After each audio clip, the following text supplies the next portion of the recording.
Hey, good morning, everybody. It's Hot Rod Bob, and you've got Gas, the morning edition. How are you doing today? I'm doing pretty good, getting ready for a good weekend. Going to do some car stuff this weekend. It's the coronavirus cruise. That's right, in Burbank, and you can be part of it if you'd like. We're going to go out and we're going to cruise all the first responder facilities in the city of Burbank. Give them a bit of a car show. The last time we did this, we had about 60 cars. We're expecting a better turnout this time, so we're going to put it together and then end up at the world famous Bob Big Boy in Toluca Lake, California. And you're welcome to join us on this. It starts at about 10:30. We're going to meet at 10 o'clock at the Fry's Electronics facility in Burbank. And then we're going to leave from there and caravan around the city of Burbank, ending up at Toluca Lake, Bob's Big Boy, the center of cruising since I was a kid. Yes, I was a kid, and we had paved roads back then, too. Hot and cold running water, and you didn't have to chase it. But that was back in the good old days, and Bob's Big Boy has been great. Good morning, Richard. How are you? Alan? And Rich? How are you doing this morning? All right, so what is the car that got you interested in cars, made you the gearhead you are? Because if you're a gasaholic, you're watching this, you got to be into cars. So what was it? For me, Triumph TR3. I had a cousin who gave me a ride. We were going someplace to some family function, and they offered me to ride in the TR3. I couldn't see over the dashboard. I was so small. But I'll tell you what, the sensory experience given to me in that car was amazing, and I never forgot it. Now, a neighbor across the street had a Porsche Speedster. That was an interesting looking car too, especially when I came from a family that drove a Studebaker and then a Plymouth Belvedere and a Dodge Coronet. I mean, they were pretty staid cars. But now the TR3, the sound, the vibrations, the motion. Man, good morning, Bobby Z. It was amazing, and I got hooked. I have owned 4 TR3s. The first one I got, I was 22 years old, and I bought the TR3 and loved that car. It was great. Most of the time I drove with the top down every day I could. Now, I did put the top back up again when it rained, but that was about it. They weren't really watertight. They had side curtains, not rear windows, real windows. Richard Cartnett said something about Norm Grabowski. Yeah, the Kooky T, immortalized on the cover of Life magazine right there at the Bob's Big Boy. Now, that Bob's Big Boy was built in about 1949, 1950. It's been there ever since. It still has car hop service, and that's what we're going for on Saturday. So we're going to meet and greet 10 o'clock at the Fry's Electronics in Burbank. Start the cruising at about 10:30. The goal, an hour and a half worth of driving around the town, meeting and greeting with our first responders, and then headed over to Bob's Big Boy for a traditional hot rodding lunch. And it's going to be great. All right, so Bobby Z says, how are the TR6s? I love the TR6s. I would love to have a TR6. And unfortunately, British technology was not the greatest. The TR3 started out as the first Triumph sports car we actually noticed. Now, there were others before that, but the TR3 got them on the map here in the U.S. The TR4 had a little bit better suspension and chassis, but was basically the TR3 with a new body. The TR6, if you look at it, it's a TR4 with new body and a 6-cylinder engine. Now, that 6-cylinder engine was a performance machine. In Europe, the TR5, there was a TR4 and the TR5, we called it a TR250, was the 6-cylinder with the TR4 body. Now, in Europe, that had a Lucas fuel injection system. And contrary to the stories about a Lucas, it was a pretty reliable system. And it increased the horsepower from just over 100 to 150. Gave it good mileage, good starting ability. But the U.S., in their infinite wisdom, they stuck with side draft SU carburetors. And they worked all right. They're very simple. I mean, if you go to rebuild them, there's 3 parts. Real easy. Clean them up, put them together. Rebuild is almost unnecessary. You can play with the jetting easily because in the piston, the bell that you see on the side of the carburetor, inside there's a piston that actuates by vacuum. Hi there, good morning, Michelle. How are you this morning? Jason Hill or Jill, how are you doing? But it's easy. You change the needle that comes down off that piston, and depending on the curvature of that changes the fuel mixture. They were fun cars to drive. The TR4 AIRS started the independent rear suspension on those TRs. TR6 still had it. Great car. The engine that was in the TR6 actually ended up in the TVRs as well. It was a potent motor. They sounded so sweet, too. You put the right exhaust on those things, they sounded just like a Jag.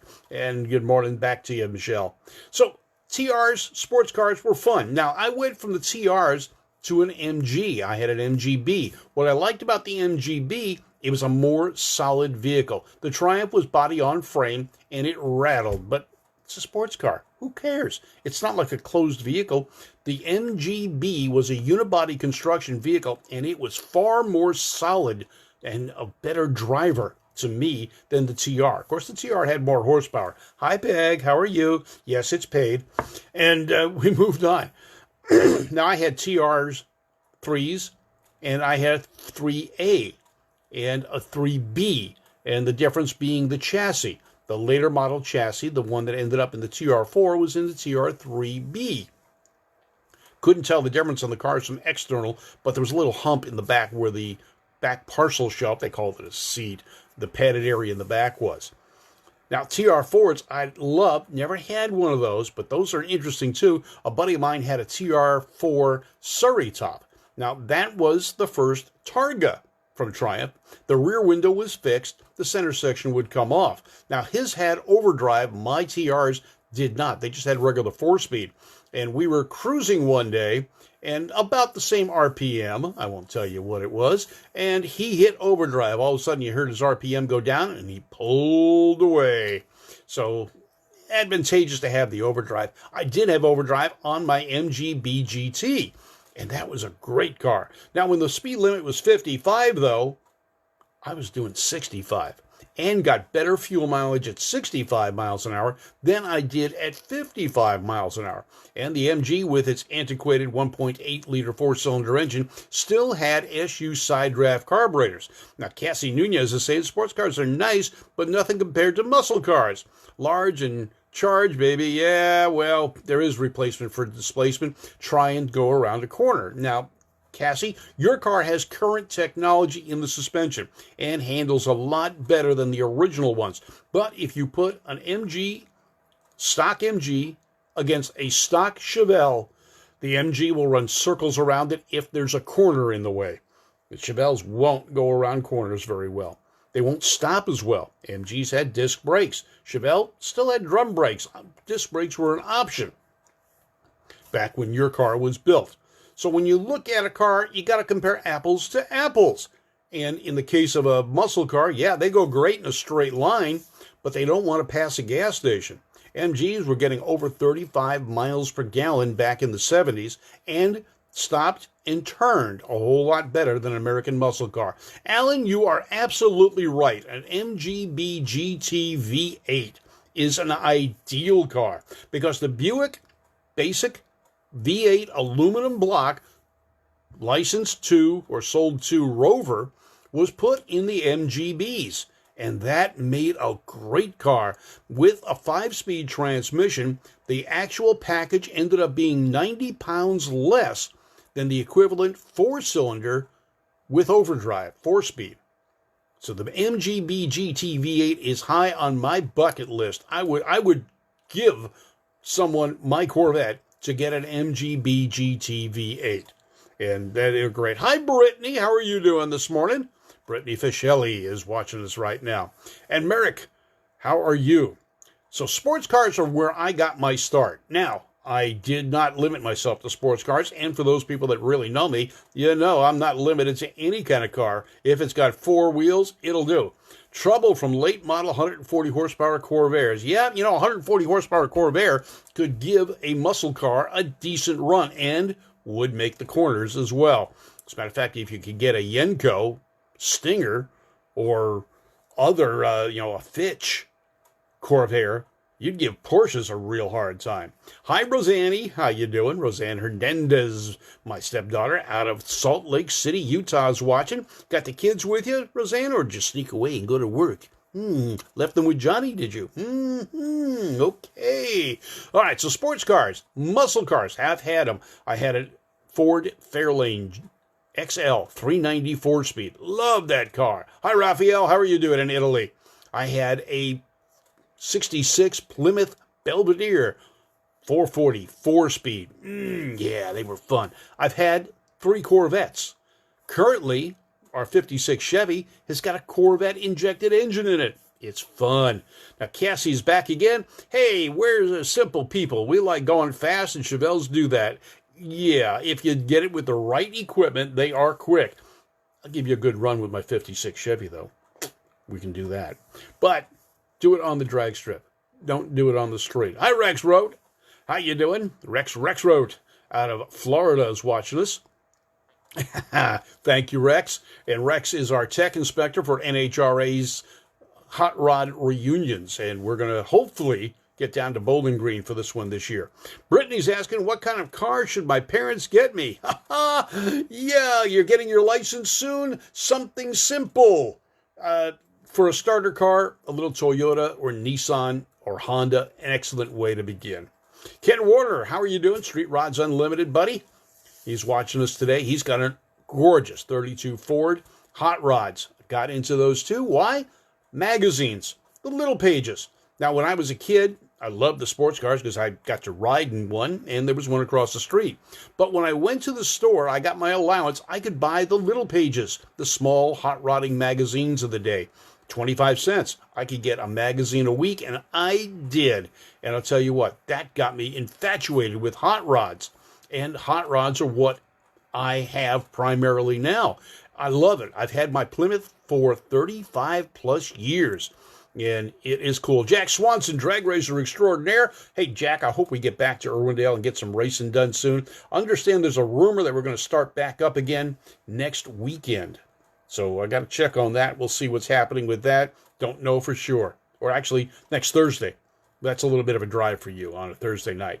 Danny Santos, my grandson Noah, said, hi, Hot Rod Bob. Well, hi there, Danny Santos' little grandson Noah. How are you doing today? And thanks for watching. I see Danny's making you a gearhead already. Now, I've also started out our grandkids as gearheads. Last Christmas, or 2 Christmases ago, we got them their first pedal cars. Yep, and they're pedaling. They're having fun. Hot Rod comic books, you bet. And I'll tell you what, Robin Millar, daughter of Pete Millar, did some great Hot Rod cartoon books. I've got a whole passel of them downstairs in the garage. I like looking at every once in a while. And, Pete had a great sense of humor, and it was a fantastic artist. So Hot Rod and cartoon books, I got those later on. Hot rodding magazines, also a way to figure out what kind of car you're going to get, whether it's a hot rodding magazine, a sports car magazine, or just a car magazine in general. And Jack, yes, there's supposed to be an announcement. I'm going to be checking on that as well today. I've gotten a number of inquiries from friends and racers like yourself, and I'll find out what's going on. I know they're planning some track rentals still, but I'm not sure much more about that. They're waiting for stage 3. Because it's obvious we don't get enough racers to pay the bills. I mean, it doesn't even pay to turn on the lights with the number of cars we get. It's the spectators that help fund racing, and we got to get those people in there. And you know what? They're the enthusiasts. Now, Cassie says, remember, kids smoke tires, not drugs. Yeah, there you go. Smoke them tires. Smoke them if you got them. Mark McGeorge from the blistering Mesa, Arizona, 116 degrees, he said this morning. Road and Track. Yeah, Road and Track, Car and Driver. It's surprising, though. Same publisher. But yes, Road and Track was an early magazine for me, too, because I was into the sports cars and imports, and that was a great magazine for that. I still get it. Now, Mark McGeorge said, it's 113. Oh, you got a cooling trend going on now. Okay. And I still get Road and Track magazine, and I get Car and Driver, but the others are gone. However, let me see if I can find it here. There is another magazine. Well, I got their sticker, and this is the one to look for now. Rodding USA. The magazines have canceled a bunch of magazines, 19 titles. Hot Rod magazine, Street Rodder magazine, Chevy, Performance, all sorts of magazines were canceled back in December. So they're not around anymore. But Rotting USA is going strong and getting bigger and better. Good morning, Jeff Stillwell out of Great Britain. How are you doing today? Any word on Centipod? Are they going to be opening? Will Dragstalgia happen? Still up in the air, I know. But it'd be looking forward to it if it does happen. So the Hot Rod magazines help. And the Hot Rod magazines, as well as others, led me to my Hot Rod heritage. And that is why when I came out to California when I was a kid, 9 years old, the first thing I wanted to see was where they shot the TV show 77 Sunset Strip. Not because I'm into the architecture.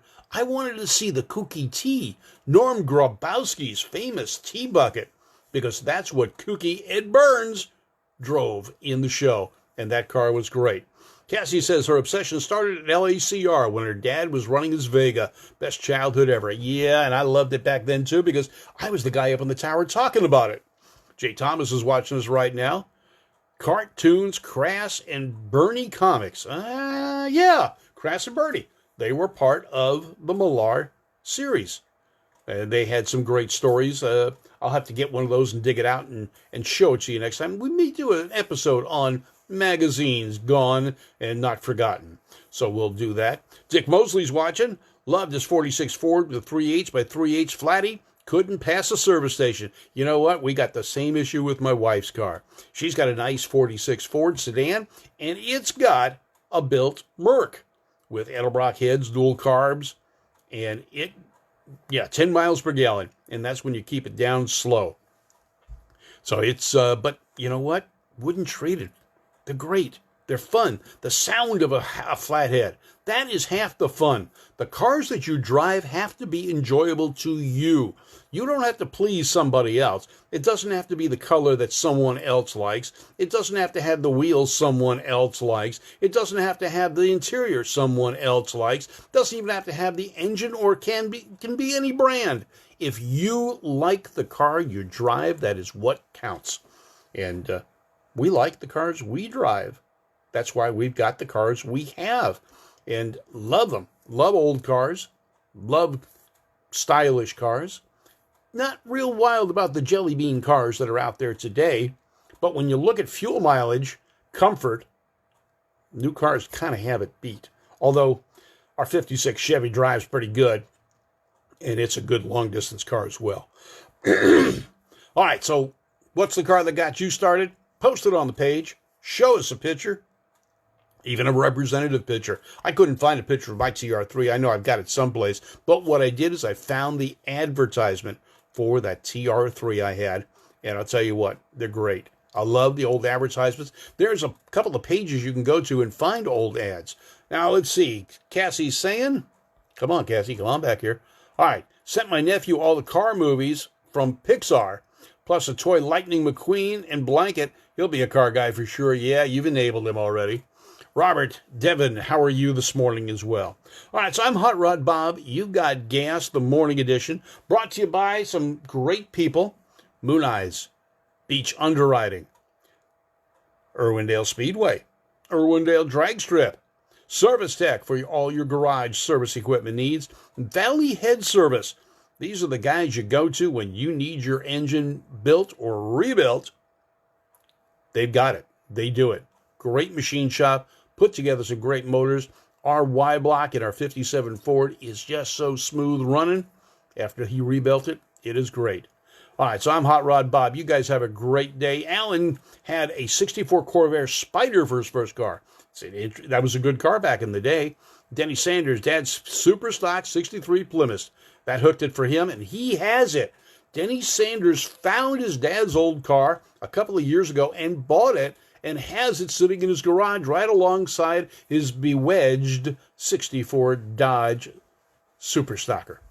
All right, ladies and gentlemen, I'm Hot Rod Bob. You've got Gas, the morning edition. Thank you for tuning in. Please tell your friends, share it. We're part of Two Tired Guys Productions. That's Gas, the Great American Auto Scene, and Talking About Cars. And we just posted the latest Talking About Cars videos, or audio and videos, with Bogey and Faye from Old Girls Garage. You guys have a great day. We got another show coming up in just another week. And then Tuesday nights, GAAS returns in the evening, and you can be part of it. Zoom. Go to Zoom, get onto Zoom, and you can check us out 6 p.m. next Tuesday night under the lights, wherever you are, because you can be on the show. That's right. All you've got to do is get on the link. It doesn't cost you a dime to watch us on Zoom. We'll be there. You can see us. You can talk to us and give us your information. Love to hear from you. All right, I'm Hot Rod Bob. You guys have a great weekend. I'm going down to Burbank to cruise tomorrow in the First Responders COVID virus cruise. I call it an antivirus cruise. We're going to be out there. Come join us. Fry's Electronics at 10 a.m. We'll start cruising about 10:30 and get through there down to Bob's Big Boy in Toluca Lake. The famous Bob's Big Boy. I can taste that double burger right now. You guys have a great day. We'll see you next week. And I'll probably post some pictures from the cruise on Saturday. Take care, folks.